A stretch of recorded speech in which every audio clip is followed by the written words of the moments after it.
Ta samotná nitka v koberci, ať je jak chce barevná, ta nepozná svůj smysl, který v celém ornamentu má.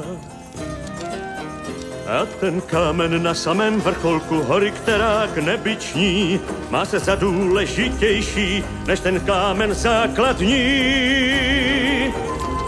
Tak jak uvidíš, jakou cenu máš a kam jsi povolán, tohle nespatříš okem člověčím. Pohleď na život svůj, tak jak na něj se dívá Pán.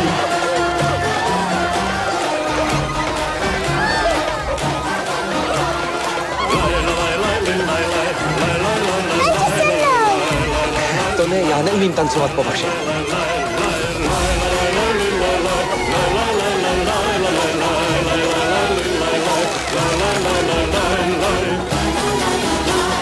Jak jezero zlata na poušti je míň nežli pramen vod, ovci ztracené je pasáček víc nežli král i doprovod.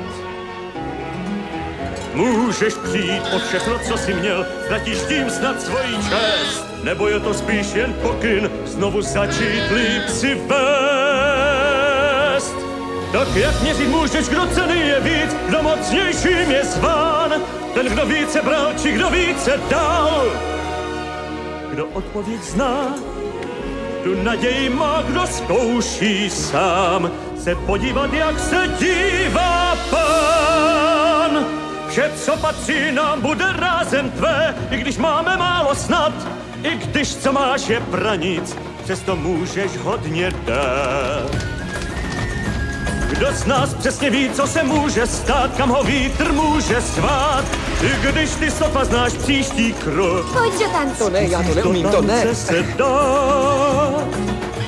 Musíš do tance se dát.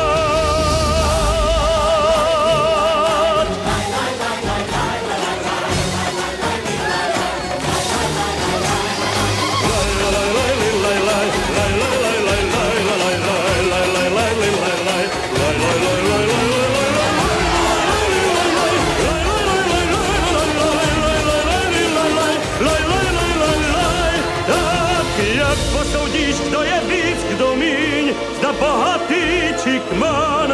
Tohle nespatříš zrakem pozemským, tohle ví jen Pán. Na život svůj, hleď, jak na něj se